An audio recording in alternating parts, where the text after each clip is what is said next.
Masih membicarakan mengenai beberapa kelainan penyakit metabolisme anak yang ternyata kondisinya sangat memprihatinkan, mulai dari masih minimnya pengetahuan dokter di Indonesia Betul sendiri, sekali. kemudian juga orang tua juga harusnya aware segala macam, tapi ya itu dia tadi karena masalah fasilitas di Indonesia yang juga masih belum memadai, dan kami juga masih mengundang Anda saudara untuk bisa bergabung bersama kami melalui line telepon di 02153661222. Oke. Kita kembali ke Prof. Damayanti. Dokter Dama tadi masih menjelaskan juga mengenai gejala mendeteksinya. Kalau dalam kondisi tadi seperti Ibu Putri misalnya, 6 bulan, anaknya alergi, sebaiknya apa yang harus dilakukan pertama kali oleh ibu-ibu yang mulai resah nih? Atau misalnya, aduh kok berat badan anak saya nggak naik-naik, itu juga bisa dikategorikan berarti? Bisa, ada beberapa kelainan yang tandanya itu dimulai dengan tumbuhnya nggak adekuat. Ya.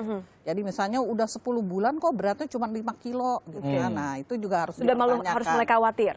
Khawatir. Tadi Ibu Putri tadi kalau saya bilang dia dapat ASI bagus ya. Cuman ibunya mesti lihat kalau dia ada tanda seperti alergi, jangan-jangan ibunya mengkonsumsi susu sapi dan produknya bisa juga. Nah itu dulu. Nah untuk tahu itu sebaiknya berkonsultasi tentu ke dokter spesialis anak ya.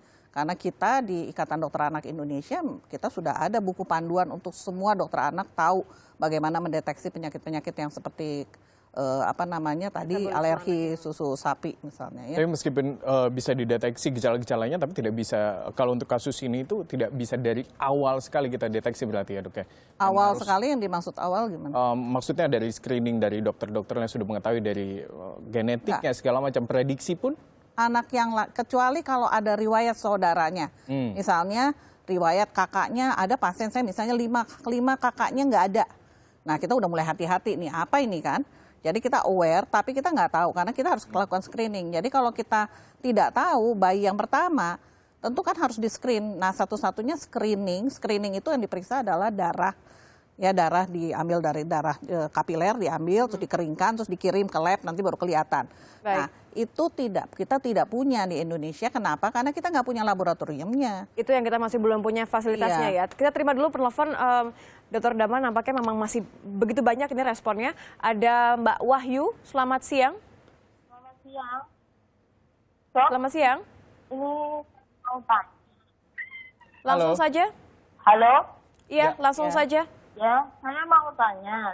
Saya punya anak 3 tahun, laki-laki. Ini saya mau tanyakan, setiap habis makan itu selalu BAB. Terus, Oke. ya. Anaknya tumbuh bagus ya Bu ya? Saya kasih Yakult. Alhamdulillah BAB-nya 1 kali 1 hari. Tapi kalau nggak kasih saya Yakult, itu nggak mau BAB lagi ya, habis makan. Saya yang mau tanyakan ini bagaimana solusinya dok. Terima kasih. Baik. Dia kalau habis makan Terima buangan kasih besar Mbak gitu aja. Wahyu. Ya jadi terlalu cepat, apakah ini memang tidak habis mencerna atau bagaimana Itu nggak ada sehingga beratnya masalah. juga itu tidak ada masalah. Enggak, jadi mungkin Ibu tadi saya nggak begitu dengar ya Bu ya. Kalau anak makan terusnya langsung buang air besar, tapi yang dikeluarkan itu ya bentuknya ya seperti feses, seperti ya Bu ya. Jadi itu nggak masalah sebenarnya. Jadi metabolismenya cepat. Nah orang-orang seperti itu kita ada istilahnya namanya oroanal refleks. Jadi begitu sesuatu masuk mulut langsung ke bawah, langsung bergerak. Nah anak-anak seperti itu cenderungnya harusnya sih gemuk.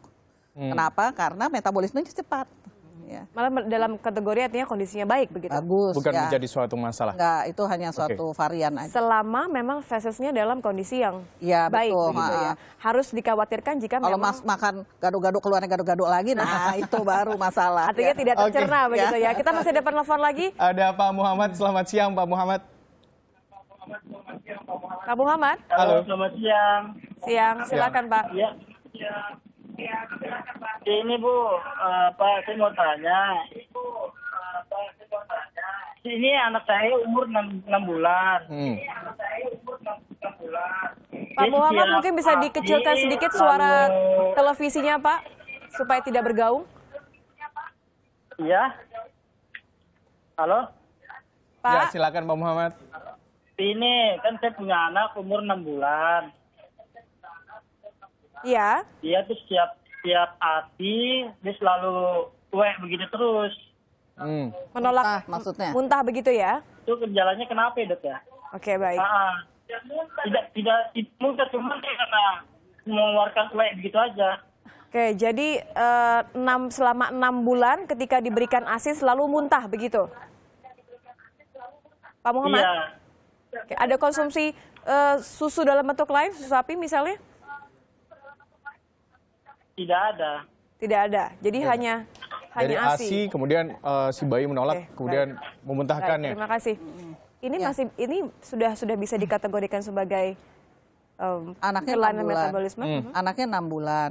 Kemudian kalau kita lihat tumbuh kembangnya, jadi nggak segampang banget kita bilang itu kelainan ya. Jadi dia bagus, cuman anaknya selalu seperti itu. Nah itu sebenarnya ada periode yang namanya GERD, yang namanya bukan GERD sebenarnya, ada reflux.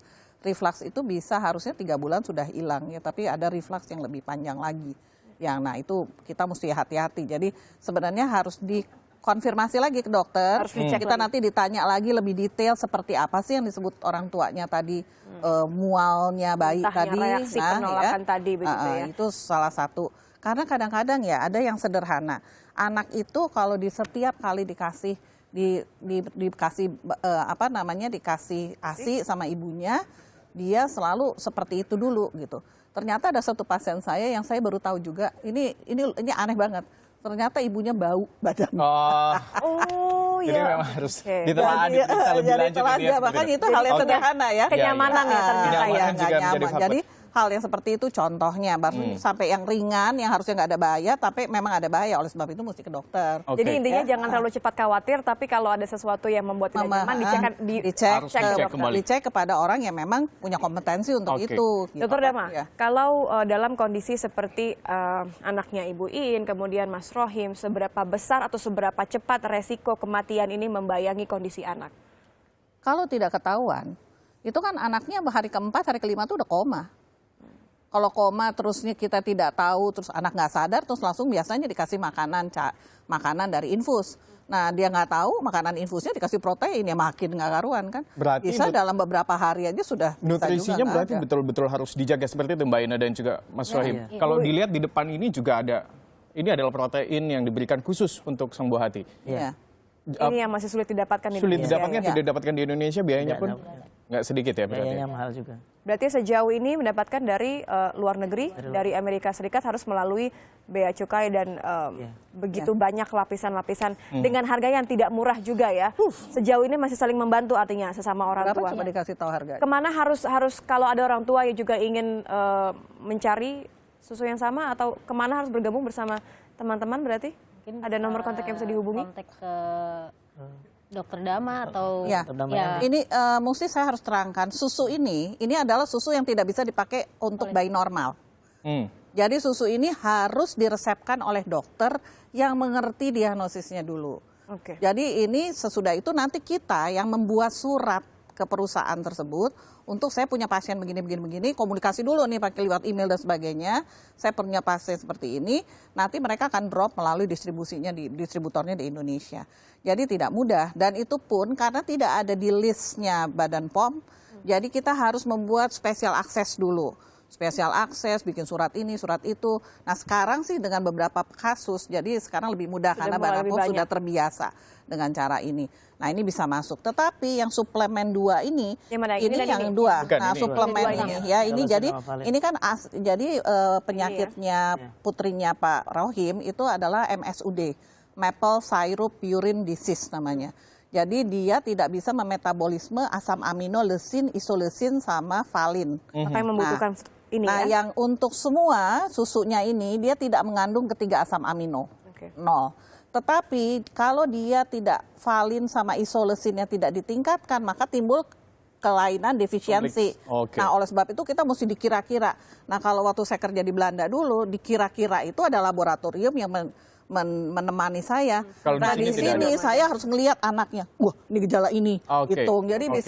bisa kita benar-benar seperti dokter zaman dahulu Fasilitas masih kala. kurang. Baik, dokter, artinya ini kita harus senggol juga pemerintah bahwa ini adalah kondisi yang nyata. Kita tidak tahu sebenarnya kondisi seberapa banyak anak-anak Indonesia yang mengalami hal ini, bagaimana mereka harus mendapatkan deteksi sejak dini dan kemudahan untuk mendapatkan susu serta suplemen untuk kondisi anak mereka, karena ini bisa beresiko kepada kematian hanya dalam hitungan bulan begitu ya. Terima kasih Dokter Dama. Ini masih banyak tentu ulasannya. Nanti Anda mungkin bisa langsung menghubungi tim kami kalau memang memiliki pertanyaan yang lebih, kami sambungkan langsung dengan Dr. Damayanti. Terima kasih Ibu Iin, Mas Rohim, terima kasih sudah hadir bersama kami siang hari ini.